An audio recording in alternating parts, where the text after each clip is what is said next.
గర్వమను కోటను కూల్చి దీన మనస్సను గుడిని మాలో కట్టుకోవడానికి మీ కృప చూపించండి తండ్రి. ఈ మంచి ఉదయం మాకిచ్చినారు, మీకు వందనాలు. మీ కృప జీవము కంటే ఉత్తమమైనదయ్యా. నీ కృప ద్వారా మా జీవితాలను, మేము జీవించు విధానాన్ని మీరే సరిచేసి మా జీవితాన్ని ఫలభరితము చేయండి తండ్రి. మాలో ఏ గర్వమన కోటలున్నా వాటన్నిటినీ కూల్చేయండి తండ్రి. పగ తీర్చుకొను గుణము చావాలి ప్రభువా. ఈ గుణాలను ప్రభువా తీసివేసి మీ దయ, మీ ప్రేమ, మీ జాలి, మీ వినయము, దీన మనస్సు, సాత్వికము, ప్రేమ మాకు మీరు ధరింప చేయమని అడుగుచున్నాం. దీర్ఘ శాంతమును మేము కలిగి ఉండుటకు మీ సహాయం చేయమని అడుగుచున్నాం తండ్రి. ఇప్పుడు మేము నేర్చుకున్న దాంట్లో మీరే మాకు తోడయండి, మమ్మను నడిపించమని, మాతో మాట్లాడమని, సూటిగా మాట్లాడమని యేసు నామమున అడిగి వేడుకొంచు ప్రార్థిస్తున్నాను తండ్రి, ఆమేన్. రాత్రి సమయం లేనందుకు నేను దీన మనస్సుకు ఆపోజిట్ ఏంటి? గర్వం. వినయానికి సాత్వికానికి ఆపోజిట్ ఏంటి? గర్వం. అది ముగించినాక మనం దీర్ఘశాంతం టాపిక్లోనికి వెళ్దాం. గర్వము అనేది ఎక్కడ మొదలైంది అని చూస్తే మనకు తెలుసు, లూసిఫరు ఒక చక్కని అందమైన చక్కని ఏమంటారు స్తుతి చెల్లించి పాటలు పాడి మరొక ప్రధాన దూతల్లో ఒకడుగా ఉన్న అతడు పడిపోయినాడు ఆ గర్వమును బట్టి మనకు తెలుసు. కానీ మొట్టమొదట భూమి మీద ఈ గర్వానికి చోటిచ్చింది ఎవరు అంటే స్త్రీ. మీరు దేవతల వలె అయిపోతారు. అన్నీ ఉన్నాయి ఆమెకు, దేవుడిచ్చినవి అన్నీ ఉన్నాయి. మంచిగా సహవాసం దేవునితో ఉంది, భర్తతో ఉంది. ఏదేను వనములో అధికారము ఉంది. అన్ని జంతువులు వారి మాట వింటున్నారు. ఏ కష్టపడకుండానే పళ్ళు అన్ని చక్కగా తింటున్నారు. సంతోషంగా వారి సంసార జీవితం అంటే వారు కలిసి సాగిపోతున్న సమయంలో మీకు తెలుసు, ఆదికాండం 3వ అధ్యాయం, ఆమె దేనికి ఏ మాటకు ఆమె పడిపోయిందంటే, అన్నీ బాగానే ఉన్నాయి కానీ ఇంకా దేవునిలాగా ఉండడం ఒక్కటే తక్కువ. దేవతలలాగా మీరు అవుతారు గనుకనే మిమ్మల్ని ఈ పండు తినద్దు, మీరు చావనే చావరు, కానీ మీరేమవుతారు? దేవత. అంటే ఈమెకు తన పైన అధికారము వహిస్తున్న దేవుడి అధికారము క్రింద ఉండడము ఇష్టము లేక, నేను నా భర్త దేవతల్లాగా అంటే దేవునితో సమానంగా అయిపోతే మాకు ఇంకా అధికారులే ఉండరు. We are rulers in Eden. అది సరిపోలే దేవుడిచ్చింది. కానీ దేవుడు వాళ్ళకొచ్చి ఇది మటుకు తినొద్దు, తింటే చచ్చిపో, ఈ ఆజ్ఞలు, ఈ అధికారము. ఆమెకి ఏమనిపించిందో, ఒకటే అహంకారానికి, మోసపరుస్తున్న సాతాను వలలో ఆమె ఏమైపోయింది? పడిపోయింది. అప్పుడేం చేసింది? ఆ పండ్లు ఎప్పుడు చూసినా ఆమెకు మామూలుగానే ఉన్నాయి, కానీ ఆ తోట మధ్యలో ఉన్న చెట్టు ఫలములు ఇప్పుడు చూస్తే ఆమె కన్నులు మారిపోయినాయి. అహంకారం రాగానే కన్నులు మారిపోతాయి, అన్నీ మారిపోతాయి. చూడండి ఒకసారి ఆదికాండం 3వ అధ్యాయం మనం చూద్దాం.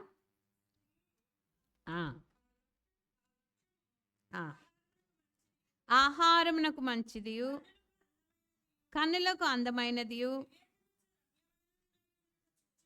వివేకమిచ్చునటకు రమ్యమైనది నయుండుట చూచినప్పుడు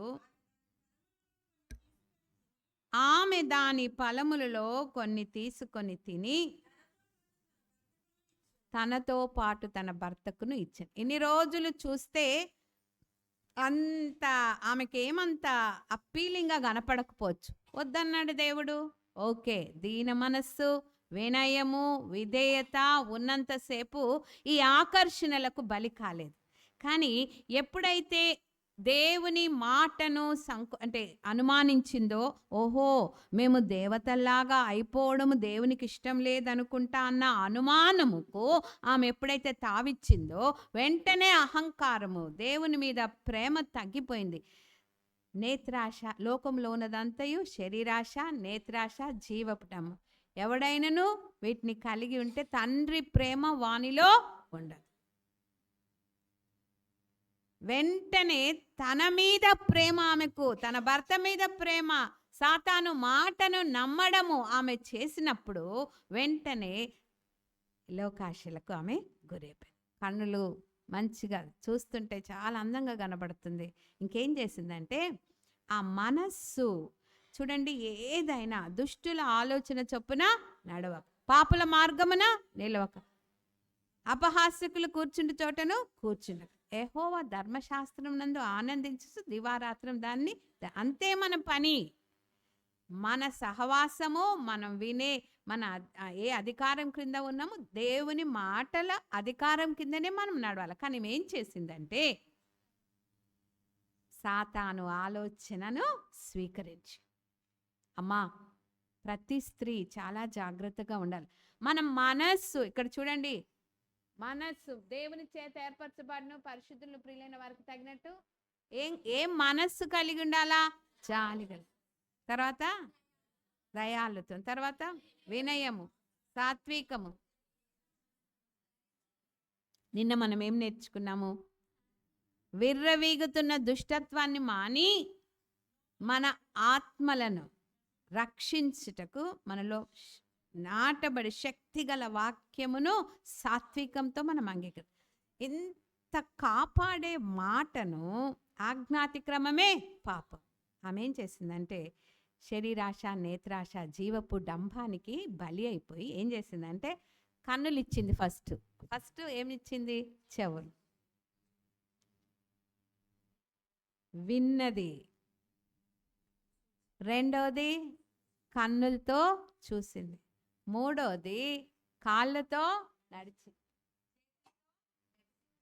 నోటితో ఆమె పంచేంద్రియాలు కంప్లీట్గా సాతానుకు లొంగిపోయినాయి. మళ్ళీ వెళ్ళి భర్తకు కూడా ఇచ్చింది. ఎంత సాటి అయిన సహాయకురాలుగా దేవుడు చేస్తే ఆమె సాతాను చేత మోసపోయి ఆమె ఈ గర్వానికి బలి అయిపోయి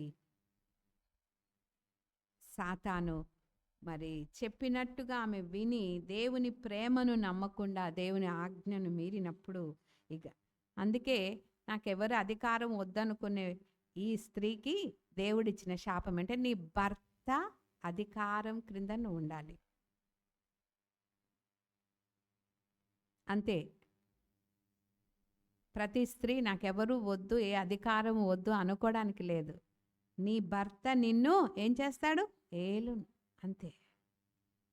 నువ్వు వేదనతో పిల్లల్ని కంటావు, ఇవన్నీ మనం చూస్తాం. But we won't go in to that detail. కానీ ఈరోజు మనం ఏం నేర్చుకుందామంటే గర్వమును చంపాలి, ఆ కోటను కూల్చేయాలి అంటే ఒకటే ఒకటి ఏం కావాలి మనకు? సాత్వికము, దీన మనస్సు కావాలి.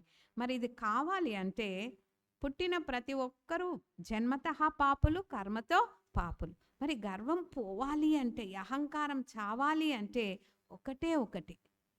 మనము రోమీలకు రాసిన పత్రిక 6వ అధ్యాయము, దేవుని నమ్మిన ప్రతి ఒక్క బిడ్డ కూడా ఇది పాటించాలి. Once you become child of God ఏం చేయాలి? మనకు మనం ఒక ఎక్సర్సైజ్ చేయాలి. అది చూద్దాం. 6వ అధ్యాయం 10-11 చదువుదాం. ఏలయనగా ఆయన చనిపోవుట చూడగా పాపము విషయమై ఒక్కమారే చనిపోయిన గాయని ఆయన జీవించుట చూడగా దేవుని విషయమై జీవించుచున్నాడు. అటువలే మీరును పాపము విషయమై మృతులుగాను దేవుని విషయమై క్రీస్తు యేసునందు సజీవులుగాను మిమ్మును మీరే ఎంచుకొనుడి. మరి ఇది ఒక బాటిల్ అండి, ఒక మనిషి మనం అనుకుందాం. మనమంట ఎవ్రీ టైం యేసు ప్రభు పాపము విషయం అంటే మనందరి పాపాలు తన మీద వేసుకొని చనిపోయి తిరిగి లేచినాడు, దేవుని విషయమై జీవించుతున్నాడు. అట్లాగే మనం కూడా యేసు ప్రభువు నమ్మి మనము సువార్తను విని నమ్మి మరి బాప్తీసము తీసుకుంటాము కదా. నేను ఆయన మరణ పునరుత్థానములతో ఏకీభవిస్తాను. నా కొరకు ఆయన మరణించాడు, ఆయన తిరిగి లేచాడు. కాబట్టి నేను కూడా నా పాపం విషయమై చనిపోయి దేవునితో ఆయన కొరకు జీవించడానికి, సో మరణ పునరుత్థానంలో బాప్తిసం తీసుకున్న వారు ఏకీభవిస్తారు. కాబట్టి మనం ఎక్సర్సైజ్ చేయాలి. ఎవ్రీ డే పాపము మనల్ని వెంటాడుతూ పడవేయాలని సాతానుడు చూస్తూ ఉంటుండగా మనము ప్రతిరోజు ఎక్సర్సైజ్ చేసుకోవాలి. ఏంటంటే పాపము విషయమై మృతులుగా, దేవుని విషయమై క్రీస్తు యేసునందు సజీవులు. ఇప్పుడు చూడండి, అబద్ధం చెప్పాలి, నీ నాలుక బ్రతికే ఉంది కదా అబద్ధాలు ఆడడానికి, కానీ శవం అయిపోవాలి. లేదు, నాకు నాలుక లేదు, నేను చచ్చిపోయాను. దొంగతనం చేయాలి, చేతులు లేవు, చచ్చిపోయాను. లేని వార్త పుట్టించి అబద్ధ సాక్ష్యాలు చెప్పాలి, లేదు, నా పెదవులు చచ్చిపోయినాయి. నేత్రాశ, అదే ఆశించడం, ఇదే ఆశించడం, నీ పొరుగు వాందాశ, లేవు, నా కన్నులు చచ్చిపోయినాయి. చెడు స్పర్శ, లేదు, నా శరీరం దానికి చచ్చిపోయింది. అన్నిటి విషయంలో ఎక్సర్సైజ్. పాపము విషయమై మృతులుగాను, దేవుని విషయమై క్రీస్తు యేసునందే సరి. ఇక నువ్వు జీవించువాడను నేను కాను, క్రీస్తే నాయ. బ్రతుకువాడను నేనిక కాదు, బ్రతుకువాడిల క్రీస్తేసే, నా ప్రభునితో నేను సహా సిలువ వేయబడి తిని, సిలువ వేయబడి తిని. మన కోరికలన్నిటినీ మనము చంపేసేస్తాం. పాపము మన శరీరం అందు ఏలనీయకుండా ఉండాలంటే, మన శరీరం మళ్ళీ పాపం చేయడానికి అంటే మన కన్నులు, మన నాలుక, మన చేతులు, మన కాళ్ళు, మన శరీరము, మన లోపల మనస్సు, శరీర స్వభావము బ్రతికి ఉండకుండా అది ఎప్పుడు మృతముగా ఎంచుకోవాలంటే ఏం చేయాలో చూద్దాము. 12వ వచనం. కాబట్టి శరీర దురాశలకు లోబడినట్లుగా చావునకు లోనైన మీ శరీరమందు పాపమును ఏలనీయకుడి. కింద మరియు మీ అవయవములను దుర్నీతి సాధనములుగా పాపమునకు అప్పగింపకుడి. అయితే మృతులలో నుండి సజీవులం అనుకొని మిమ్మును మీరే దేవునికి అప్పగించుకొనుడి. మీ అవయవములను నీతి సాధనములుగా దేవునికి అప్పగించుకో.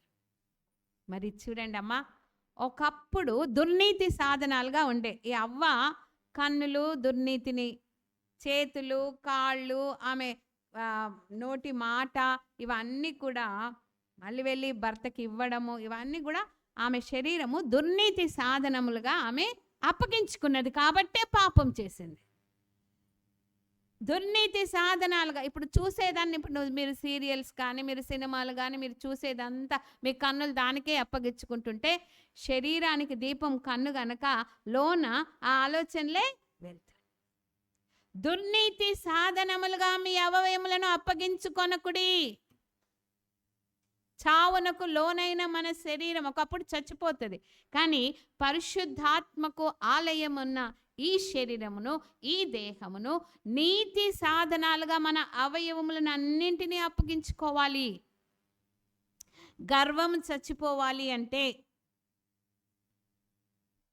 మన శరీరము దీనత్వము, సాత్వికము, వినయము మనము ధరించుకోవాలంటే, దేవుని బిడ్డగా మనకు మనము ఈ ఎక్సర్సైజ్ ఫస్ట్ నేను దేవుని కోసమే బ్రతికినాను, పాపానికి చనిపోయాను. మరి ఇట్లా అనుకోవాలంటే ఎప్పుడు మనం ఏం చేయాలంటే మన శరీర అవయవాలన్నింటినీ నీతి సాధనాలుగా చేసుకోవాలి. దుర్నీతి సాధనాలుగా ఒకప్పుడు ఉండే చాలామంది తాగుబోతులు. నిన్న కూడా మేము ఒక ఫ్యామిలీకి వెళ్తే ఆయన వారి సాక్ష్యం వింటుంటే, మేము ఒకప్పుడు మా వారు ఇలాగుండిరు కానీ యేసు ప్రభు నమ్మినాక ఎంత చేంజ్.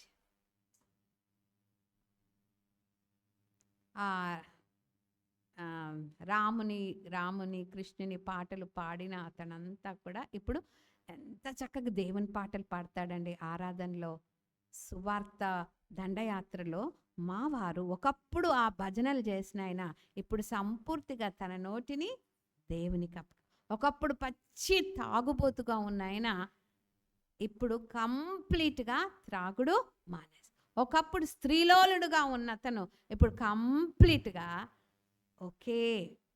ఒకరికి కట్టుబడి నీతితో. ఎంత మార్పు! ఎందుకు? ఈ అవయములు ఒకప్పుడు పాపానికి లోనైన దుర్నీతి సాధనాలుగా ఉన్న వాటిని అన్నిటినీ కూడా మనం ఏం చేయాలా? నీతి సాధనాలుగా మార్చు. అంటే మీ కన్ను ఎవరినైనా గర్వపు చూపు చూసిందని వెంటనే దాన్ని చంపేయండి. నో, గర్వపు మాటలు మీ నోట వచ్చినాయంటే వెంటనే ఆ నాలుకను మీరు నో, ఇది పాపానికి చచ్చిపోవాలి, గర్వానికి, అహంకారం మాటలకి నేను ఇట్లా మనము ఎక్సర్సైజ్ చేసుకోవాలి. ఎందుకంటే మరి 16వ వచనం మనం చూద్దాం. లోబడుటకు దేనికి మిమ్మును మీరు దాసులుగా అప్పగించుకొందురో అది చావు నిమిత్తముగా పాపమునకే గాని నీతి నిమిత్తముగా విధేయతకే గాని దేనికి మీరు లోబడుదురో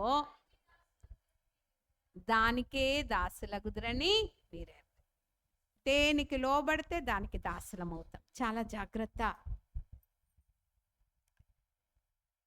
ఏ ఆలోచనలకు మీ మనసులో ఏ ఆలోచనలు వస్తున్నాయి? నేను ఎప్పుడు గర్వంగా మాట్లాడాలా, నేను గర్వంగా ఉండాలా, నాకు అస్సలు దీన మనసు. తెలియకుండానే ఏ డంబాలు మనలో ఉంటాయి, ఏ గర్వాలు మనలో ఉంటాయి. మరి అన్నీ మనము ఒక్కొక్కసారి ఆలోచిస్తుంటే తెలియకుండానే చాప కింద నీరులాగా ఈ గర్వము మనలో ప్రవేశించి ఈ దీనత్వాన్ని, ఈ సాత్వికాన్ని దొంగిలిస్తూ ఉంటుంటారు. కాబట్టి మనం చాలా జాగ్రత్తగా ఉండాలి.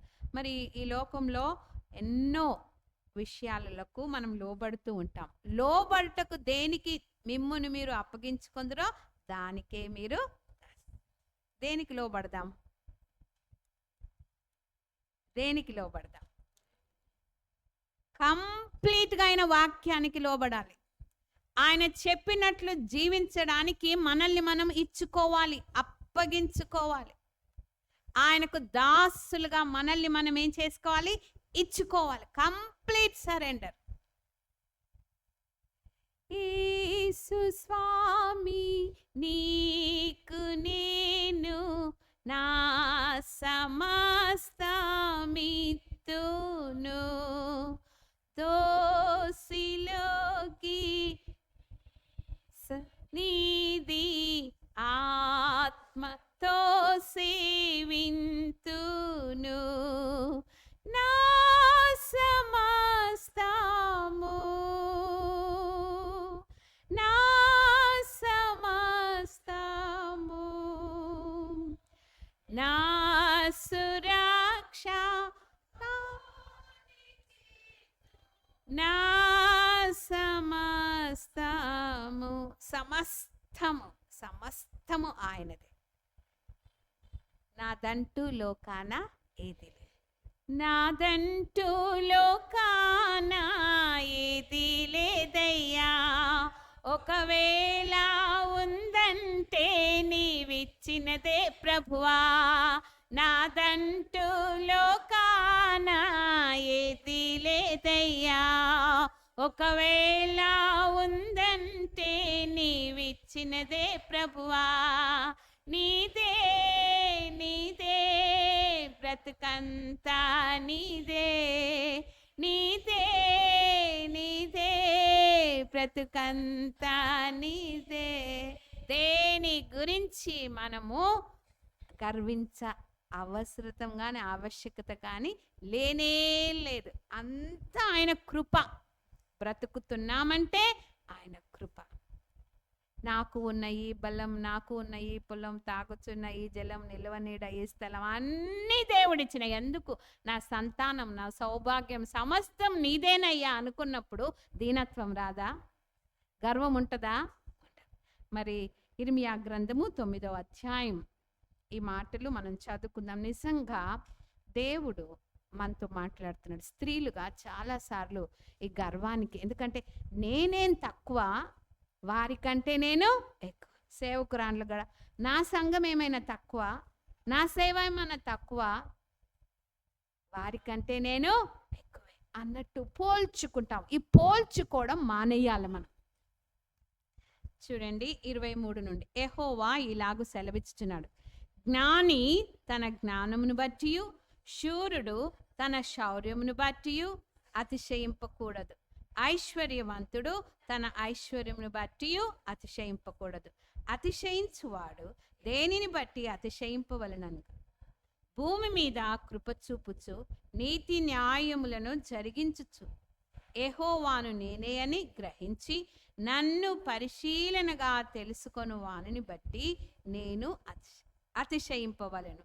అట్టి వాటిలో నేను ఆనందించువాడునని యెహోవా సెలవిచ్చాడు. మొట్టమొదటి రోజే మన పరిచయ వాక్కుల్లో మన ఒకటే ఒక గోల్ ఏంటంటే దేవుణ్ణి సంతోష పెట్టడం. ఏదైనా చెయ్యి, ఏలాగైనా ఉండు, కానీ ఒకటే గురి, ఆయనను సంతోష పెట్టడం. మనల్ని చూస్తే ఆయన ఆనందించాలి, అంతే. ప్రతి స్త్రీ ఏం కోరుకుంటారు? ముఖ్యంగా పెళ్లి అయిన ప్రతి స్త్రీ భర్తను సంతోష పెట్టాలని కోరుకుంటారు. లేకపోతే సేవకురాలు సంఘాన్ని సంతోష పెట్టాలని కోరుకోవచ్చు, మీ బంధువులు. కానీ మనకు దేవుడిచ్చింది ఒకటే, ఏంటంటే ఆయనను మనం సంతోషపెట్టి ఆయనను ఆనందింపచేయాలి. అదే మనకున్న గురి. ఇక్కడ చాలాసార్లు మన పిల్లలు ఎంత చదువుకున్నారు, ఎన్ని డిగ్రీలు చేశారు, జ్ఞాని తన జ్ఞానమును బట్టి నీ సంఘంలో నీ వాళ్ళు అతిశయిస్తే జ్ఞానాన్ని బట్టి, నీ పిల్లల జ్ఞానం బట్టి, కానీ మీ యొక్క ఎడ్యుకేషన్ స్టాండర్డ్స్ని బట్టి కానీ, లేకపోతే ఏమంటారు ఫ్లెక్సీలు పెట్టి ఫస్ట్ సెకండ్ ఇన్ని మార్కులు ఇంత అని ఉంటాయి కదా medals. Don't exalt your self. అతిశయం వద్దు మనకు. రెండవది, శూరుడు తన శౌర్యం, నా బల్గం ఇంత, నా బలం ఇంత, నాకింత అంగబలం ఉంది, నాకింతమంది అండగా ఉన్నారు, లేకపోతే ఆటలలో కానీ ఒక తెగ ఇంకొక తెగతో యుద్ధం చేసేటప్పుడు వాళ్ళ శూరత్వాన్ని బట్టి ఏం చేస్తారు? నో. ఐశ్వర్యవంతుడు తన ఐశ్వర్యంను బట్టి, నాకు ఇన్ని పొలాలు ఉన్నాయి, ఇన్ని ఇండ్లు ఉన్నాయి, నాకు ఇంత ధనం ఉంది, నాకు ఇంత బంగారం ఉంది. పెళ్లి చూపులకు పోయినాక అడిగేది అంత ఇదే, వీటి క్వాలిఫికేషన్సే. ఏం చదువుకున్నారు, ఎంత ఉంది, ఇల్లుందా, పొలం ఉందా? అమ్మ, గాస్పల్ బ్యాండ్లో ఉన్న సేవకురాండ్రు ఇలాంటి సంబంధాలలో ఈ ప్రశ్నలు ఎవరైనా వేస్తే అమ్మా దయచేసి అవి అడగకండి. అది లోక మర్యాద. రోమీలకు రాసిన పత్రిక 12:1-2లో ఈ లోక మర్యాదను మనము అనుసరి. ఏం చేయాలి మరి? దేవుని చిత్తాన్ని మనము పూర్ణంగా తెలుసుకోవాలి. ఈ లోక మర్యాద, మరి ముఖ్యంగా జనరేషన్స్లో క్రిస్టియన్స్గా ఉన్న వారిలో ఇంకా ఈ లోక మర్యాదను అనుసరించే ఉత్తమమును అనుకూలమునైన దేవుని చిత్తం ఏదో పరీక్షించకుండా మనము ముందుకు సాగుతాం. గర్వం అనేది ఏదో ఒకరితగా silent killer, silent enemy of church growth, silent killer. కనబడరు కానీ లోన గర్వపు తలంపులే. నాకింత ఉంది, నా పిల్లలు ఇలాగా, నాకింత ఉంది, అయ్యో నాకేమి లేదు. ఇవన్నీ వేరే వాళ్ళని చూసి చిన్న చూపు వద్దే వద్దు, మనకు అసలు వద్దే వద్దు. ఆ కోటలను మనం ఏం చేయాలా? మరి దేవుడు ఏం అడుగుతున్నాడు? భూమి మీద కృప చూపుచు నీతి న్యాయములు జరిగించు యెహోవాను నేనే అని నన్ను పరిశీలనగా తెలుసుకొని వాడిని వాటి యందు అతిశయించాలి, అట్టి వాటిలో నేను Anandi. We must only take pride in his great righteousness. ఆయన నీతిమంతుడు, ఆయన న్యాయవంతుడు, ఆయన కృప చూపుతాడు. నా సేవకులందరినీ అందరూ చిన్న చూపు చూడొచ్చు, మీ బంధువులు, మీ ఇరుగు పొరుగు వారు, వీళ్ళకేముంది లేకపోతే ఇదేంటి, కానీ మీరు దేంట్లో అతిశయించాలి? ఇది ఉన్నా లేకున్నా నాకు కృప చూపే దేవుడు నాకున్నాడు, అంతే చాలు. నీతి న్యాయం జరిగించే దేవుడు నాకున్నాడు. నేను దేవుని సేవ చేస్తుంటే దేవుడు నా పిల్లలకేం తక్కువ చేయడు, నాకు న్యాయం చేస్తాడు. నా దేవుడు నాకు అవసరమైన ఆయన రాజ్యాన్ని, నీతిని మొదట వెతుకుడు, అప్పుడు అవన్నీ మీకు ఇస్తాడు, ఇచ్చాడు. పరిశీలనగా తెలుసుకోండి, నీతి న్యాయం జరిగించే దేవుడు. కాబట్టి ఈ గర్వం అనే కోటను మనం కూల్చి దీన మనస్సు అని. మరి ఇప్పుడు మనం ఒక కథలోనికి వెళ్దాము. గర్వముతో పతనమైన ఒక జీవితము, మరి జాలితో దీర్ఘశాంతముతో మరి ఉన్న కుటుంబంలో గర్వంతో ఉన్న అతను ఎలా పతనమయ్యాడో చూద్దాం. అతను ఎవరు కాదు, అబ్షాలోము. 2వ సమూయేలు 13 నుండి 19 వరకు ఈ కథ మనం చూస్తాము. మీకు అందరికి తెలుసా అబ్షాలోము కథ? 2వ సమూయేలు.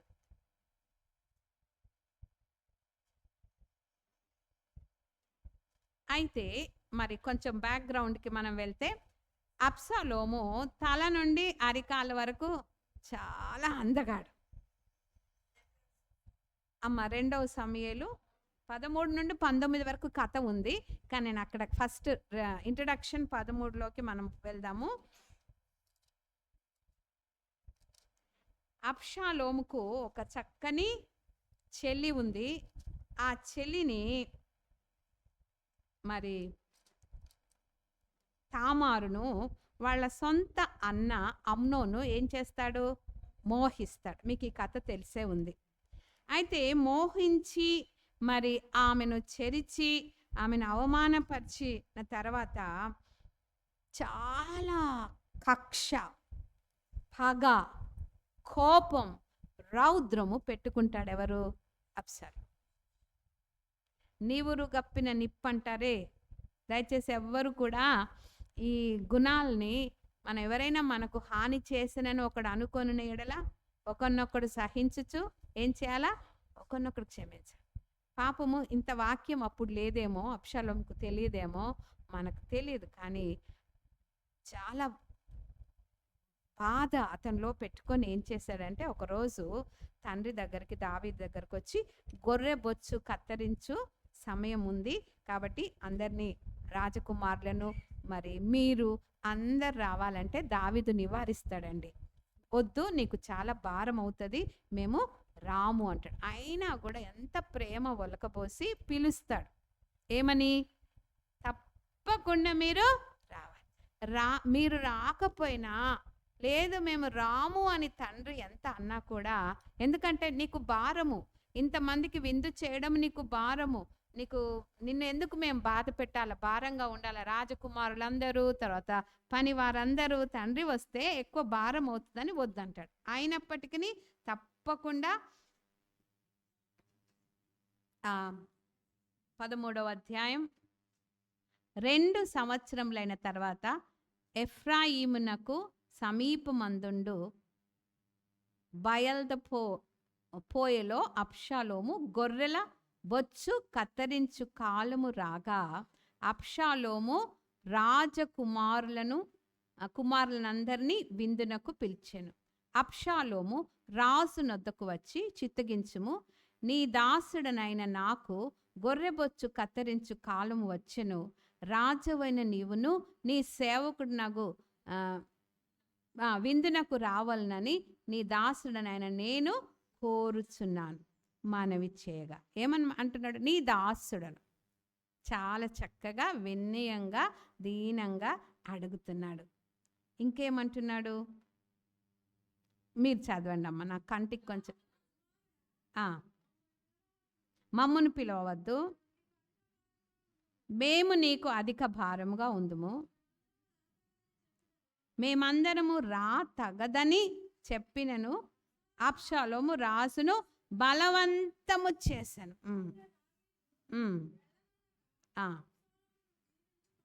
దీవించి పంపగా, నీవు రాకపోయిన ఎడల నా అన్నయ్యగు అమ్నోనును మాతో కూడా వచ్చినట్లు సెలవిమ్మని రాజుతో అందుకు అతడు నీ యొద్దకు ఎందుకు రావాలనని రాజు అడగగా, అబ్షాలోము అతన్ని బతిమాలినందున రాజు అమ్నోనును తన కుమారులందరూ అతని యొద్దకు పోనిచ్చనని సెలవిచ్చు.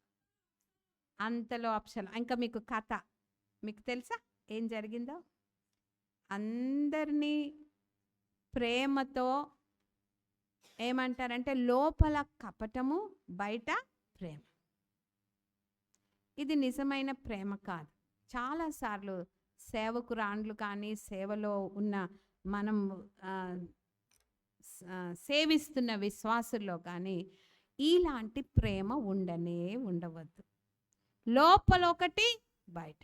అందుకే రోమీలకు రాసిన పత్రిక 12వ అధ్యాయం, ఒకే కుటుంబము, ఒకే వంశానికి చెందిన వారు రాజకుమారులందరినీ చాలా బలవంతం చేస్తున్నాడు, రాజును బలవంతం చేస్తున్నాడు. మరి ముఖ్యంగా పెద్దన్న అమ్నోను రావాల్సిందే అని ఎందుకయ్యా ఆయన ఎందుకు అని రాజు అన్నా కూడా, అంటే ఆయనకు ఒకవేళ 6th సెన్స్ ఎందుకు ప్రత్యేకంగా అమ్నోను రమ్మంటున్నాడు, అయినా కూడా బతిమిలాడితే ఏం చేశాడు? అందరినీ పోనిచ్చాడు. చూడండి, రోమీలకు రాసిన పత్రిక 12వ అధ్యాయం మనం చూద్దాం. మన ప్రేమ ఎప్పుడైనా మన విశ్వాసులకైనా మనమైనా చూపించే ప్రేమ should not have ulterior motives. మన ప్రేమ నిజంగా నిష్కపటమైనదై ఉండాలి. మరి 9వ వచనంలో, మీ ప్రేమ నిష్కపటమైనదై ఉండవలను, చెడ్డదానిని అసహించుకొని మంచి దానిని హత్తుకొని ఉండుడి. సహోదర ప్రేమ విషయంలో ఒకని అందొకడు అనురాగము గలవారై ఘనత విషయంలో ఒకనినొకడు గొప్పగా ఎంచుకొనుడి. మా పెద్దన్న అన్నట్టే గణపరుస్తున్నాడు. తప్పకుండా అందరు రావాలని ప్రేమతో ఆహ్వానిస్తున్నాడు. కానీ ఆ ఆహ్వానం వెనక, ఆయన చేసిన ఖర్చు వెనక ఒకటే ఒక ఉద్దేశం. ఏంటి? ఆయనను జాగ్రత్త. మనందరము వివేకము కలిగిన స్త్రీలుగా ఉండాలి. ఎలాంటి ప్రేమ ఎవరు చూపిస్తున్నారో పసిగట్టాలి, విశ్వాసులకు నేర్పాలి. ఇలాంటి వలలో పడకుండా మనం జాగ్రత్త పడాలి. వారి కొరకు మనం ప్రార్థన చేయాలి. దావీదుకు వచ్చింది, ఎందుకు రావాలయ్యా అమ్నోను అన్నాడు, కానీ ఆయన పసిగట్ట లేక నమ్మాడు. అయితే ఇక్కడ మనం చూసినప్పుడు ఆ ఘోరమైన హత్య బాగా తాగించి సేవకులతో చెప్తాడు, మీరు పౌరుషము కలిగి ఏం చేయండి, అమ్నోను మటుకు తాగి ఉన్నప్పుడు చంపితే రాజకుమారులందరూ పారిపోతే ఒక ఆయన వచ్చి, అయ్యా నీ కొడుకులందరినీ అబ్షాలోము చంపేసినాడని చెప్తే రాజు బట్టలు చెంపుకొని బాగా అంగలారుస్తున్నాడు, ఏడుస్తా ఉంటే యెహోనాదాబు వచ్చి, అయ్యా అందరు చనిపోలేదు, అందరూ నీ చంపలేదు, కానీ అబ్షాలోము అమ్నోను మీద కోపము పగ పెట్టుకొని తన చెల్లిని చెరిచినందుకు, బలవంతం చేసినందుకు ఈ రీతిగా చేశాడని చెప్పాడు. చూడండి, పగ అనేది ఎంతకు దారితీస్తుంది. మరి పౌరుషం ఉంటుంది, కానీ అబ్షాలోము అంతటితో ఆగిపోలేదు. ద్వేషము, పగ, ఈర్ష అంతతో ఆగిపోలేదు. ఎక్కడ చిన్న పాపపు మొలకలు మొలిచినా అది అన్ని పాపాలను కూడా పెట్టుకుంటుంది.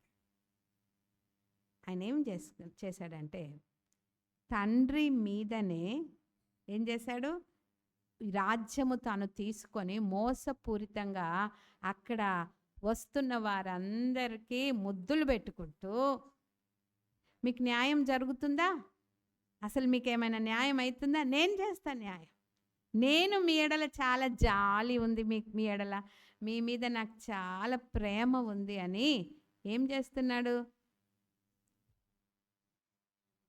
ముద్దు పెట్టుకుంటూ వాళ్ళందరినీ తన వైపు. చూడండి, సొంత తండ్రి మీదనే ఆయన చాలాసార్లు ఇవి జరుగుతుంటాయి. సంఘాలలో జరుగుతుంటాయి, సహవాసాలలో జరుగుతుంటాయి, కుటుంబాలలో జరుగుతాయి. రాజ్యంలో జరిగింది. అబ్షాలోము గర్వంతో, ఇంకా నేను కథ అంతా చెప్పను, కానీ ఈ అధ్యాయాలు మీరు చదువుకోండి. వన్ థింగ్ ఈజ్, అబ్షాలోము తన గుంపును వేరు చేసి దావీదు మీద యుద్ధం ప్రకటించి, యోవాబు దావీదు పక్షాన యుద్ధము చేస్తూ ఉండగా అబ్షాలోము తన యొక్క గాడిద మీద ఆయన వెళుతూ ఏమైనాడు, వెంట్రుకలు మస్తకి వృక్షానికి తగిలాయి. ఏమైపోయింది? నాశనమునకు ముందు గర్వము, పడిపోవుటకు ముందు అహంకారమైన. ఎంత భయంకరమైన చావు! ఎంత అందగాడు! ఎంత భయంకరమైన చావు! చనిపోయాడు. భూమి ఆకాశం మధ్యలో వేల శాపగ్రస్తమైన మరణం అది. ఇంకా అతన్ని, ఆ శవాన్ని తీసి దారి పక్కన పడేసి అన్ని రాళ్ళేసి, అసలు ఆయనకు ప్రాపర్ సమాధి కూడా. ఒక రాకుమారుడు మరణించవలసిన విధం కాదు, అలా సమాధి చేయబడవలసిన. కానీ ఇక్కడ మనం చూసేది ఏంటంటే దావీదు ప్రేమ. ఒక్కసారి మనం ఇప్పుడు దాన్ని మెడిటేట్ చేద్దాం. మనల్ని మరి ఎంతమంది ద్వేషించి, పగ చూపించి, శత్రువులుగా మారినా, మన సొంత విశ్వాస బిడ్డలే మన మీద మరి మడిమ ఎత్తిన, మనం చేయవలసిన, చూపవలసిన వైఖరి ఏంటంటే మన మనసులో కలిగిన ప్రేమ, జాలి, సాత్వికము, దీర్ఘశాంతము. ఇవి మనం చూద్దాము. దావీదు వాటిని చూపించాడు. ఒకసారి చూద్దాం 2 సమూయేలు. ఏ తండ్రి అయితే, చాలాసార్లు ఇప్పుడు మటుకు ఇలాంటి తండ్రులు కనబడడం చాలా కష్టం. తనకిష్టమైన పని చేస్తే నీకు నా వాటా ఉండదు, నా ఇంట్లో నుండి వెళ్ళిపోమని వెళ్ళగొట్టేస్తాడు. కానీ ఈయన ఏ రీతిగా మరి తన యొక్క, నా కుమారుడైన అబ్షాలోము క్షేమముగా ఉన్నాడా. ఎంత అంటే నిజంగా మరి ఒక్కసారి నాకు మీరు 18వ అధ్యాయంలో మరి చదువుదాము. 29వ వచనం. బాలుడగు అబ్షాలోము క్షేమముగా ఉన్నాడా అని అడగగా, అహిమయస్సు యోవాబు రాజసేవకుడైన నీ దాసునకు నన్ను పంపినప్పుడు గొప్ప అల్లరి జరుగుట నేను చూచితిని, కానీ అది ఏమైనది నాకు తెలిసినది కాదని చెప్పాను. అప్పుడు రాజు, నీవు ప్రక్కకు తొలగి నిలిచిండు.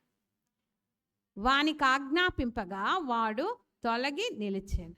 అంతలో కూషిన, గట్టిగా చదవండి.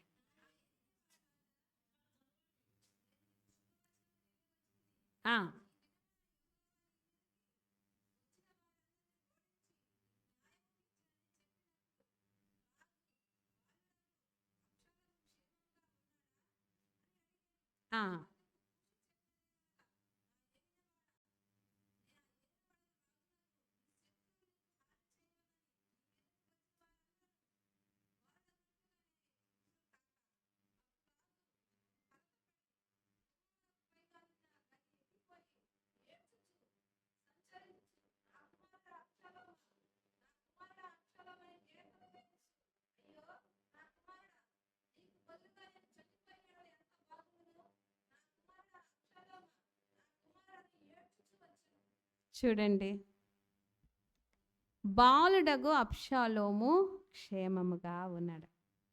ఢిల్లీకి రాజైన తల్లికి కొడుకే అంట. ఇంతగా ఎదిగి రాజ్యమే కావాలని తండ్రి మీద తిరుగుబాటు చేసి మోసముతో రాజ్యాన్ని తీసుకొని యుద్ధం ప్రకటించిన ఈయన క్షేమము కొరకు నిజంగా సేవకులుగా మనల్ని ఎంత బాధ పెట్టినా, మనల్ని ఎంత మోసగించినా, మన విశ్వాసులు వాళ్ళు మనకు పిల్లలే. వారి క్షేమమే మనకు కావాలి.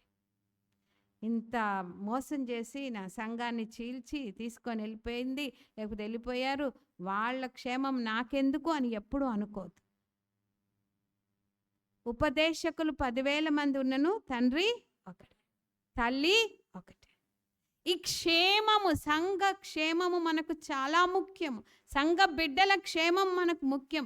మనల్ని విడిచిపోయిన, మనకు దూరమైన దావీదు ఎంత జాలి, ప్రేమ, దీర్ఘశాంతముతో తన కొడుకు ఎడల ఉన్నాడు.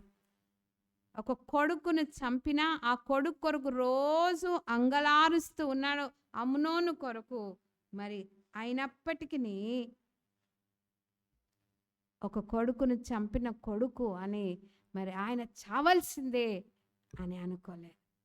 నా రాజ్యాన్ని తీసుకొని నాకు తిరుగుబాటు చేసిన కొడుకు, ఆయనకు తగిన శిక్ష పడింది అని సంతోషపడలేదు. కానీ అదండి ప్రేమ, అదండి త్యాగపూరితమైన మరి ప్రార్థన.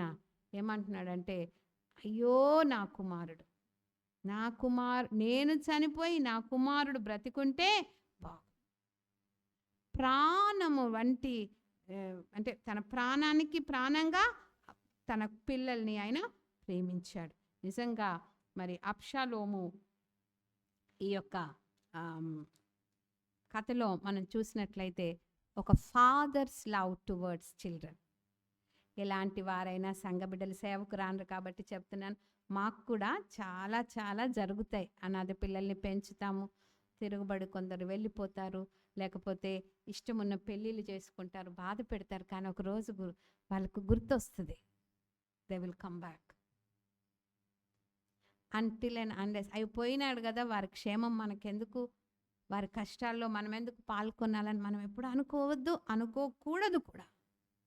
వీఆర్ మదర్స్, వీఆర్ ఫాదర్స్, మన సేవకులు. కాబట్టి ఎప్పుడు మన ధ్యేయం ఒకటే, ఏంటి? వాళ్ళ క్షేమం. నా కుమారుడైన అబ్షాలోము క్షేమం. జయం వచ్చిందా, మీరు గెలిచారా, నా రాజ్యం మళ్ళీ నాకు వచ్చిందా అని అడగటం లేదు. ఒకే అంటే తప్పిపోయిన కొడుకు, తిరుగుబాటు చేసిన కొడుకు చనిపోకుండా ఇంకా కొంచెం దేవుడు ఆయనకు సమయం ఇస్తే మారునేమో, మారు మనసు పొందునేమో. ఒక చిన్న పసిగుడ్డు బెత్షెబ ద్వారా దావీదు ద్వారా గర్భం ధరింపబడి బెత్షెబకు పుట్టిన మొదటి కుమారుడు పసిగుడ్డుగా బ్రతికున్నంతసేపు ఏం చేశాడు? ఏడ్చి ఉపవాసం ఉన్నాడు. కానీ చనిపోయినాక నేనే నా కొడుకు దగ్గరికి పోతా అని లేచి చక్కగా స్నానం చేసుకొని తిన్నాడు. కానీ ఈ కొడుకు తిరుగుబడి చనిపోతే చనిపోయినాక బాగా ఏడుస్తాడు. కాబట్టి మరి మనము నిజంగా మన తిరుగుబడుతున్న పిల్లల విషయం, వారు బ్రతికుండగానే మారాలని ఎడుద్దాం. మన జీవితంలో మన పిల్లల కొరకు కన్నీరు కారుద్దాం. ఎందుకంటే మరణము కిటికీలో మీకు అందరికీ తెలుసు, ఇర్మియా గ్రంథంలో. ఒక్కసారి చూద్దామండి. మరి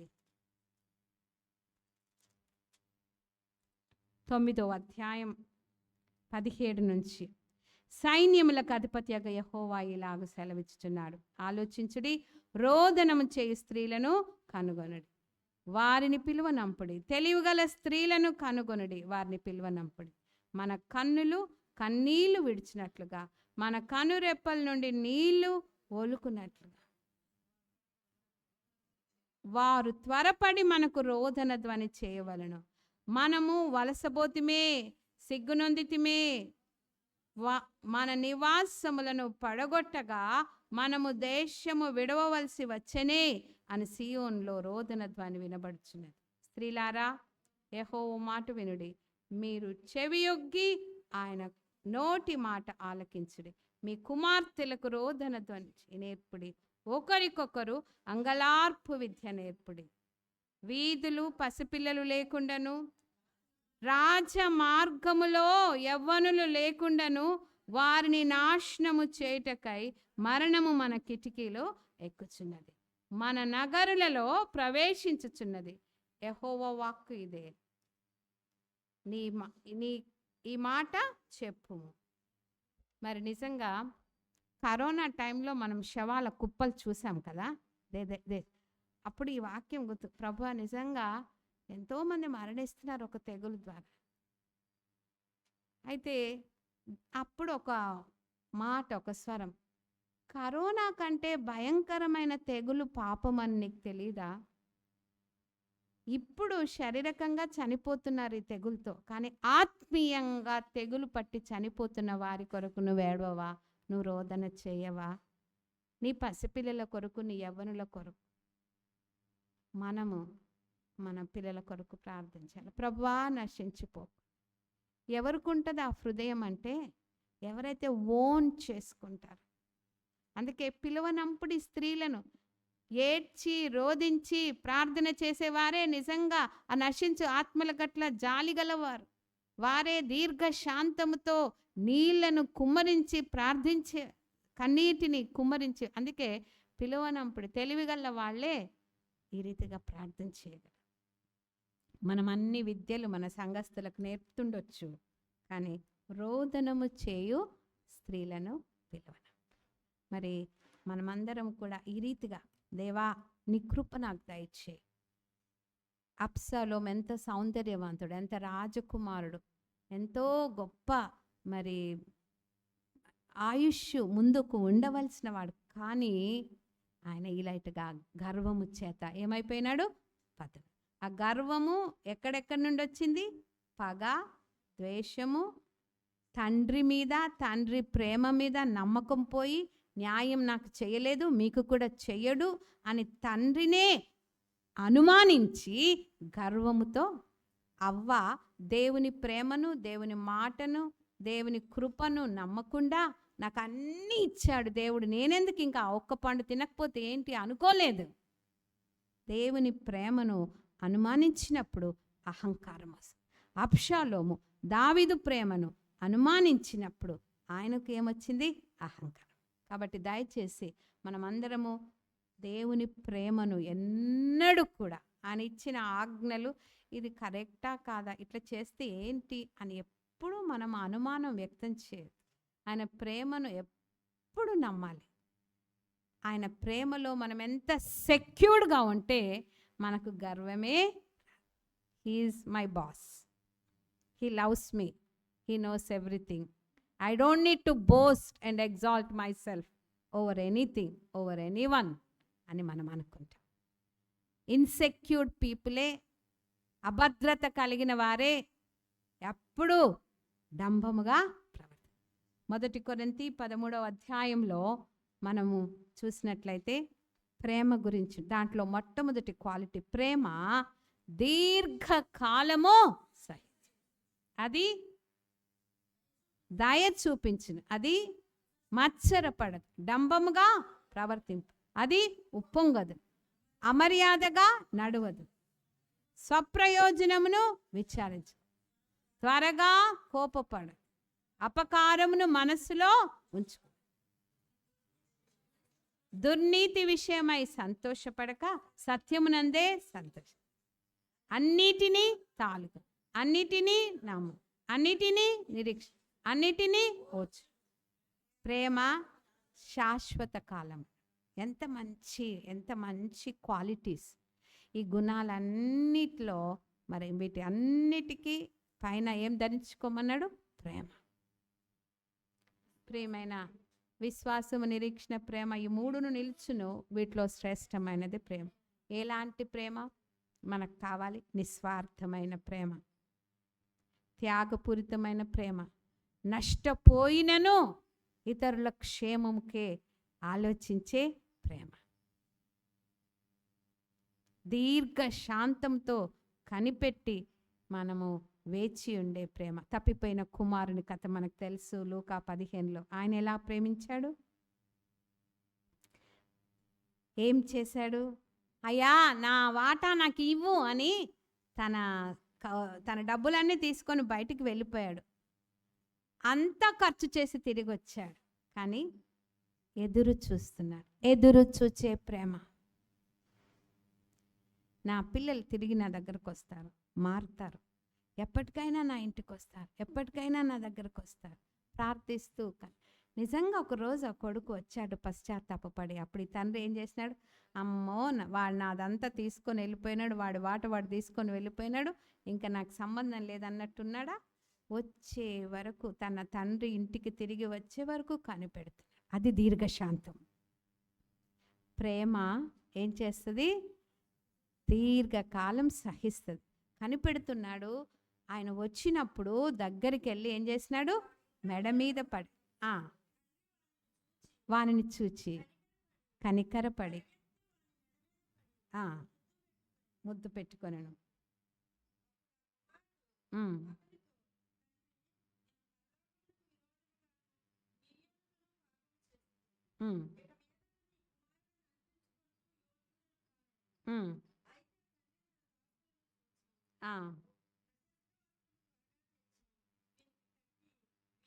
ఎస్, ఇవన్నీ మనకు తెలుసు. ఏమేం చేశారు, ముద్దు పెట్టి త్వరగా.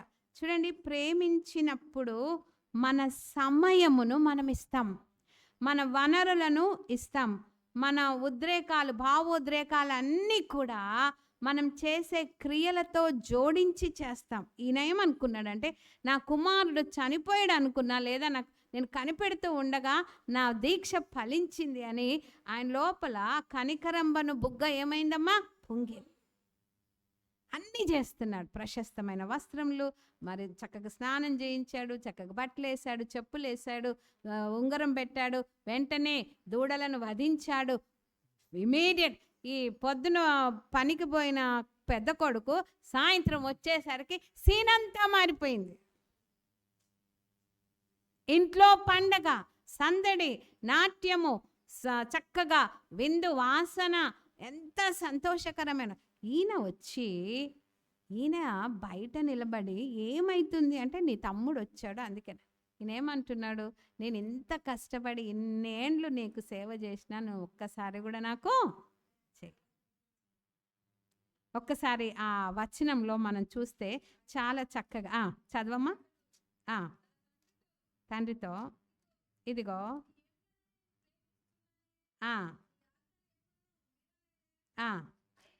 ఆయనను నా స్నేహితులతో ఎప్పుడునూ ఒక మేక పిల్లనైనా ఇయ్యలేదు. అయితే నీ ఆస్తిని వేశ్యలతో తినివేసిన ఈ నీ కుమారుడు రాగానే ఎస్ చదవమ్మా. అందుకతడు, కుమారుడా, నీవెల్లప్పుడూ నాతో కూడా ఉన్నావు, నావన్నీ నీవి, మనము సంతోషపడి ఆనందించడం యుక్తమే. తండ్రి ఈ పెద్ద కుమారునికి అన్యాయం చేయలేదు. నేను ఎల్లప్పుడూ నీతో ఉన్నాను, నీకు సేవ చేసినాను, ఒక మేక పిల్లను కూడా నువ్వు నా కొరకు వధించలేదు. అంటే ఆయన పేరున ఆయన కొరకు చేయకున్నా తండ్రి తినే అన్నీ తింటూనే ఉన్నాడు కదా, తండ్రితోటి అన్నీ అనుభవిస్తూనే ఉన్నాడు కదా, సంతోషంగా ఉన్నాడు కదా, పని వాళ్ళ సేవలన్నీ పొందుకుంటున్నాడు కదా, అంత ఆహారము అంత సంతోషం ఎప్పుడు అనుభవిస్తూనే ఉన్నాడు. కానీ తమ్ముడు వస్తే తమ్ముడు మీద జాలి లేదు.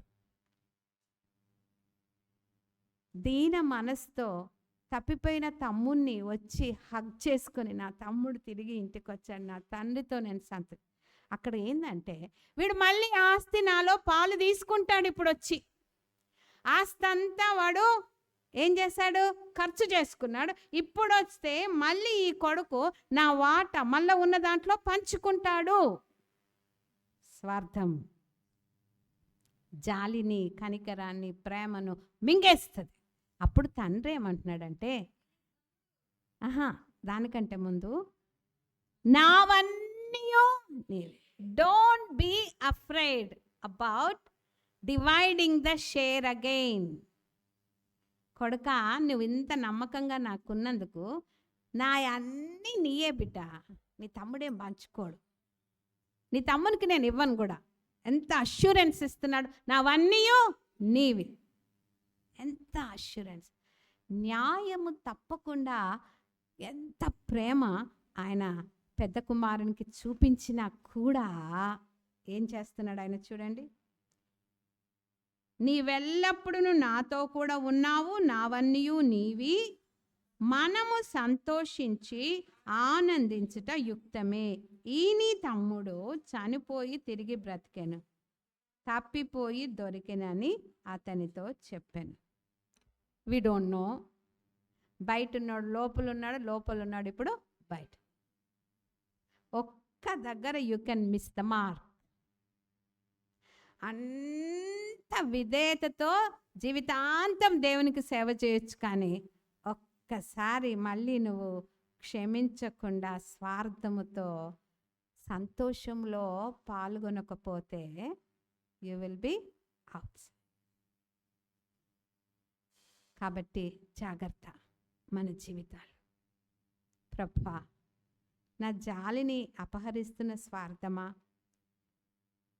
ఒకవేళ ఈయన అనుకోవచ్చు, ఎందుకు మా తమ్ముడు మళ్ళీ వచ్చి మళ్ళీ మా నాన్న ప్రేమను పొందుతున్నాడు, నేను ఇంత నమ్మకంగా విధేయతగా ఇంతకాలం నేను ఈ సంస్థకు సేవ చేసిన. మీరు అనుకోవచ్చు, నేను కొంతమంది అలాగుంటారు సీనియర్స్, నేను ఎంత నమ్మకంగా చేస్తున్నా, నేను ఎంత ఇదిగా ఉంటున్నా, ఆయన కూడా నాకేమీ వచ్చే రికగ్నిషన్ లేదే, నాకేమీ. కానీ తండ్రి చూస్తున్నాడు, ఆయన దగ్గర మనకు సంపూర్ణమైన బహుమానం అన్నది. ఎప్పుడు కూడా మనుషులు గుర్తించకపోయినా, మనము ఏ ఆర్గనైజేషన్లో పనిచేస్తున్నామో వారు గుర్తించకపోయినా, హూ ఈజ్ రికగ్నైజింగ్?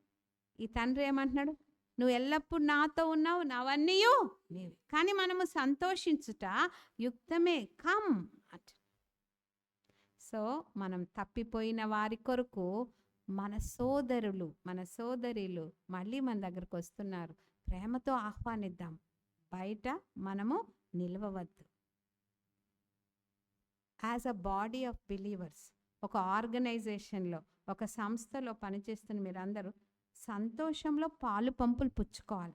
ఏడ్చువారితో ఏడవాలా, సంతోషించేవారితో సంతోషించాలి. ఇది యుక్తం, ఇది యుక్తమే అంటున్నాడు. అయినా కూడా ఆయన ఎక్కడున్నాడు? బయట.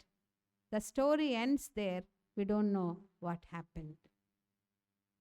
కథ ఎలా ముగిసిందో మనకు తెలియదు, కానీ ఒకటి మటుకు తెలుసు, కల్లారా చిన్న కుమారుడు నేను నీ కొడుకును కాను అనిపించుకుంటూ కూడా యోగ్యుడను కాను, నీ పనివారిలో ఒకరుగా పెట్టమని వచ్చిన అతనికి ఆ మాట అనడానికి కూడా ఛాన్స్ ఇవ్వలేదు తండ్రి.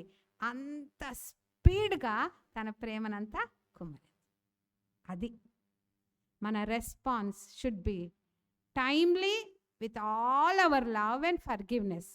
మన క్షమాపణ, మన ప్రేమ, మన జాలి ఎంత సమయస్ఫూర్తి జ్ఞానంతో మనం ఇచ్చేస్తే అంతగా ఆ చిన్న కుమారుడు అంగీకరింపబడ్డ ఫీలింగ్ అతనికి వచ్చింది. కాబట్టి ప్రియమైన దేవుని బిడ్డలారా, మరి నాకు ఇంకొక 5 నిమిషాలు ఉన్నాయి.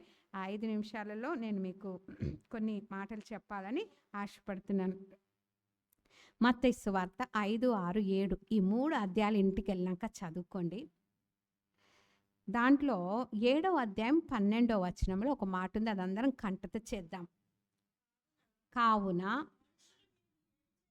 మనుష్యులు మీకేమి చేయవలనని మీరు కోరుదురో అలాగుననే మీరును వారికి చేయుడి. ఇది ధర్మశాస్త్రమును ప్రవక్తల ఉపదేశమునై ఉన్నది. All the law and the profits messages అంతా కూడా, ఉపదేశం అంతా సమ్మరి ఒక్కటే. యేసు ప్రభు 5, 6, 7 ఈ 3 అధ్యాయాలు కంటిన్యూస్గా తన శిష్యులకు నేర్పించిన పాఠంలో జీవిత పాఠాలు ఇవన్నీ కూడా దాంట్లో ఉంటాయి. దాంట్లో ఏంటంటే, మనుష్యులు మీకేమి చేయవలనని మీరు కోరుదురో మీరును వారికి అలాగనే do to others as you would want them do to you. నేను ఎవరైనా తిట్టాలని నీకుంటుందా? ఉంటుందా? ఉండదు. కాబట్టి నువ్వేం చేయాలా?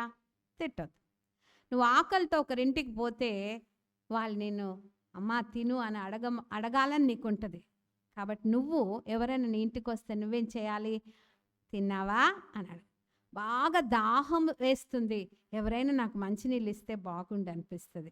ఎవరైనా అట్లా నీకు అనిపిస్తుంది కాబట్టి నీవు కూడా ఇతరులు ఎండలో నీ ఇంటికి వస్తే కొన్ని మంచినీళ్ళు, పడుకోవడానికి స్థలం లేదు, నీ తలుపు తెరిచి ఎవరైనా అబ్బా నన్ను ఎవరైనా అడిగితే ఒక పడక సిద్ధం చేస్తే బాగుండు, నేను సేవలో ఇంత అలసిపోయినా నన్ను నీకు అనిపిస్తే నీవు కూడా ఎవరైనా సేవకురాలు కానీ విశ్వాసి కానీ నీ ఇంటికి వస్తే పడక సిద్ధం చేయి. అలాగా మనమంతా ఎప్పుడు కూడా నాకు ఇతరులు ఏం చేయాలని నేను కోరుకుంటానో నేను కూడా వారికి అలాగే చేయాలి. యేసయ్య అంత సమ్మరి అంతా, ఈ వచనంలోని సమ్మరి అంతా మనకు ఒక మాటలో తెలుసు, మనుష్యులు మీకేమి చేయవలనని మీరు కోరుతురో మీరును వారికి అలాగనట్టు. మీ మీద అబద్ధ సాక్ష్యం చెప్పడం మీకు ఇష్టమా? ఎవరైనా మిమ్మల్ని నిందించడం మీకు ఇష్టమా? లేని వార్తలు మీ గురించి పుట్టించడం మీకు ఇష్టమా? Then don't do it. మీరు ఇతరుల గురించి అలా మాట్లాడొద్దు, లేని వార్తను పుట్టించొద్దు. మీ సొంత అమ్మ బాగలేకుండా మంచాన పడితే నువ్వు వెళ్ళి సేవ చేస్తావు, చాలా బాధలో ఉంది నా తల్లి అని. మరి నీ అత్తగారికి చేయొచ్చు కదా, నీ అత్తగారికి నీ మామగారికి అలాగా తల్లిదండ్రులను చూసుకున్నట్టు చూసుకోవచ్చు కదా. మనుష్యులు నీకేమి చేయవల్ల, నీ మమ్మీ డాడీకి మీ ఇంటి కోడళ్ళు మీ వదినలు చేయకపోతే నీకెంత బాధ అవుతుంది. మరి నీవు ఒక ఇంటి కోడలుగా నీ అత్త మామలకి చేయాల్సిన బాధ్యత నీకుంది కదా. ఆ జాలి లేదా? ఆ వినయం లేదా? మన పిల్లల్ని ఇతరులు మనం ఒక ఇంటికి ఇస్తే మన బిడ్డల్ని వాళ్ళు చక్కగా బిడ్డల్లాగా నేనెట్లా చూసుకున్నానో, నేను ఇచ్చిన వియ్యంకులు అలా చూసుకోవాలి నువ్వు ఎంత కోరుతావో, నీ ఇంటికి వచ్చిన కోడన్లను కూడా నువ్వు అలాగ చూడాలి. ఇక్కడ ఫెయిల్ అయిపోతున్నా. రాజేంద్ర ప్రసాద్, సర్వపల్లి రాజేంద్ర ప్రసాద్ ఏమన్నారంటే, సార్ రాధాకృష్ణన్ గారు ఏమన్నారంటే, సెకండ్ ప్రెసిడెంట్, ఇండియా దేశంలోని క్రైస్తవులందరూ వాళ్ళు చెప్పినట్లు జీవిస్తే భారతదేశం అంతా ఎప్పుడో క్రైస్తవ దేశంగా మారు. They are ordinary people with extraordinary claims. వాళ్ళు మామూలు మనుషులే కానీ గొప్పలు చెప్పుకుంటూ మేము ఇలాంటి వారం అలాంటి వారం మా వాక్యం ఇది అని చెప్తారు కానీ జీవితంలో చేయరు, చూపించరు. అందుకే దేశము క్రైస్తవులుగా మారట్లేదు. వాళ్ళు చెప్పింది చేస్తే, చేసింది చెప్తే ఎప్పుడో భారతదేశం క్రైస్తవ దేశం అయిపోయేది అన్నాడు. గాంధీ కూడా సౌత్ ఆఫ్రికాలో జాతి వివక్షను బట్టి ఆయనను ట్రైన్లో నుండి ఏం చేశారు? దింపేశారు. అప్పుడు అనుకున్నాడు, వీళ్ళు సౌత్ ఆఫ్రికా, వీళ్ళు బ్రిటిషర్స్ పరిపాలిస్తున్నారు, తెల్లోళ్ళు ఇట్లా జాతి వివక్షత నేనెందుకు, మరి వారు చెప్పిన సమానత్వము బైబిల్లో వీరు చూపించట్లేదు కనుక వీళ్ళకు కూడా ఈ వివక్ష ఉంది, నేనెందుకు అనుసరిస్తాను. మనం చూపించట్లేదా వివక్ష? కుల మత జాతి వివక్షతో మనముంటే మనమేమి? సమానులెవరు ప్రభో, నీ సమానులెవరు ప్రభో, సమానులెవరు ప్రభో, సమానతత్వము సహోదరత్వము, సమానతత్వము సహోదరత్వము సమంజసముగాను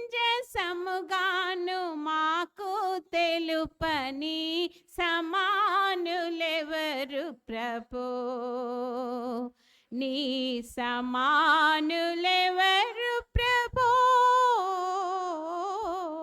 సమానులెవరు ప్రభో. ఆయనతో సమానులెవరు లేరు. ఆయన బిడ్డలతో కూడా ఈ లోకంలో మరి మేము జీవించడానికి మేము ముందుకు వస్తాము. లేదు, మాలాంటి వారే వాళ్ళు కూడా, మా భావనలు వాళ్ళకున్నాయి.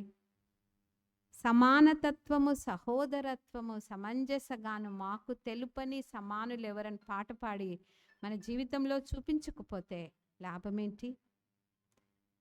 మనము వీటన్నిటిని ధరించుకున్న దీర్ఘ శాంతం అంటే అన్నింటిలో పేషెన్స్, అన్నింటిలో పేషెన్స్ మనం కలిగి ఉండాలి. నేను నా చివరి మెసేజ్లో ఎంత సహనముతో సేవకులు, మిషనరీస్ ఓర్చుకొని సేవ చేశారు, ఎంత ప్రేమతో చేశారో చివరి మెసేజ్లో నేను చెప్పబోతున్నాను. అయితే ఇప్పుడు మనము ప్రభువా అహంకారం తీసేసి దీన మనసు దయచేయండి, నాకు నిజమైన ప్రేమ, నిష్కల్మషమైన ప్రేమ నాకు దయచేయండి. నేను అన్ని విషయములుగా ఏ కపట వర్తన లేకుండా సిన్సియర్ లవ్ చూపించడానికి సహాయం చేయండి. మనుషులు మీకేమి చేయవాలని మీరు కోరుదురో మీరును వారికి అలాగుననే ఆలోచించండి. ఇప్పుడే ఎక్కడెక్కడ మనం తప్పిపోతున్నాము. నీకు జాలి చూపించాలని, నువ్వు బాధలో ఉన్నప్పుడు నిన్ను ఆదరించాలని, నీ ఎడల నీవెవరికైనా తప్పు చేస్తే నిన్ను క్షమించాలని, నిన్ను ఓర్చుకోవాలని నీవెంత కోరుకుంటున్నావో, మరి నీ భర్తను ఓర్చుకుంటున్నావా, నీ పిల్లల్ని ఓర్చుకుంటున్నావా, నీ అత్తమామలను ఓర్చుకుంటున్నావా? ప్రేమ దీర్ఘకాలం సహిస్తుంది. వాళ్ళు మారటం లేదని వాళ్ళ పట్ల నీవు కోపంగా ప్రవర్తిస్తున్నావా, లేకపోతే ప్రేమతో నీవు వారిని చూస్తున్నావా? అది నిజమైన ప్రేమ. దావీదు ఒక మంచి ఎగ్జాంపుల్ మనకు. తప్పిపోయిన కుమారుని తండ్రి ఒక మంచి ఎగ్జాంపుల్ మనకు.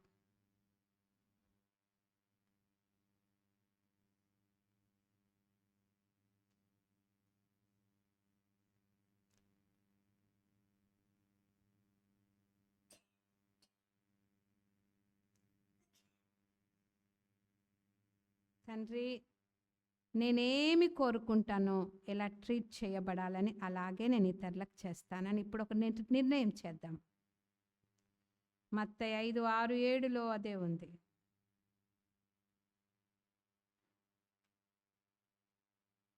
ఒక నిర్ణయం చేద్దాం. నన్ను నా కోడలు ఎలా చూడాలని నేను అనుకుంటానో, నా అత్తని నేను అలా చూస్తాను. నా బిడ్డను, నా వియంకులు ఎలా చూడాలని అనుకుంటారో, నేను నా కోడలను అలా చూస్తాను. నన్ను నా భర్త ఎంత ఓర్చుకోవాలని నేను అనుకుంటానో, నా భర్త ఎడల నేనంత ఓర్పు కలిగి ఉంటాను. నా సంఘము నన్ను ఎలా ఓర్చుకోవాలని నేను అనుకుంటానో, నా సంఘ బిడ్డలను నేను అలా ఓర్చుకుంటాను. నాతో నా తోటి సేవకులు ఎంత సహకరించాలని కోరుకుంటానో, నేను వారికి సహకరిస్తాను. నేనెంత ఐక్యతతో ముందుకెళ్ళాలని నా సంఘాన్ని పురికొల్పుతానో, నేను కూడా వారిని అలాగే పురికొల్పినప్పుడు వారితో సహకరిస్తాను. నా సొంత కార్యములను మాత్రమే కాక ఇతరుల కార్యములు నేను చూస్తాను. తండ్రి, నాకు సహాయించి నా అహంకారం, నా జ్ఞానాన్ని బట్టి, నా శౌర్యాన్ని బట్టి, నా ఐశ్వర్యాన్ని బట్టి నేను ఇతరులతో కలవటం లేదేమో. తండ్రి, నన్ను ఇప్పుడే మార్చండి. ఎవరిని చిన్న చూపు చూడకుండా, ఎవరిని తక్కువ అంచనా వేయకుండా, కేవలము నిన్ను బట్టే, నీ కృపను బట్టే నేనేమై ఉన్నాను అని నీ నీతి న్యాయాల్ని పరిశీలనగా నేను తెలుసుకొని, నేను ప్రభువా నీ కృపయందు నేను ఆనందించలాగిన సహాయించి, దేన్ని బట్టి నేను గర్వపడను తండ్రి. సంపూర్తిగా తగ్గించుకుంటాను. ప్రేమ దావీదు ఏ రీతిగా తన కుమారుని క్షేమం కొరకు విలపించాడు, మన సంఘ క్షేమాల కొరకు, మన పిల్లల కొరకు విలపించే స్త్రీలుగా, కన్నీరు కార్చే స్త్రీలుగా, సమయం ఉండగానే, బ్రతికి ఉండగానే వారు మారేవారుగా మనము మన సంఘాల కొరకు, కుటుంబాల కొరకు విలిపిద్దాం. అదే నిజమైన ప్రేమ, దీర్ఘశాంతం. ప్రార్థన చేసుకుందాం. ప్రేమగల తండ్రి, మీరు మాతో మాట్లాడారు. మీ మాట జీవపు ఊట. తండ్రి, నిజంగా మా జీవితాలు మీ వలె ఉండాలని మీరు కోరుతున్నారు. యేసయ్య, నీలాగా మమ్మల్ని చూడాలని ఆశపడుతున్నారు. నీ వైఖరులు మాకు ఇవ్వాలని మత్తయి సువార్త 5-7 ఎన్నో వచనాలు మీరు చెప్పి ఉన్నారు. మనుష్యులు మీకేమి చేయవలనని మీరు కోరుతురో మీరును వారికి అలాగుననే చేయుడి అన్నారు. అది మేము ఎప్పటికీ అనుసరించుటకు, అవలంబించుటకు, ఎంత దీర్ఘశాంతముతోనైనా, ఎంత పేషెంట్గానైనా మేము అన్నీ చేయుటకు నీ కృప మాకు దయచేయమని యేసు నామమున అడిగి వేడుకొంచున్నాం తండ్రి. ఆమేన్.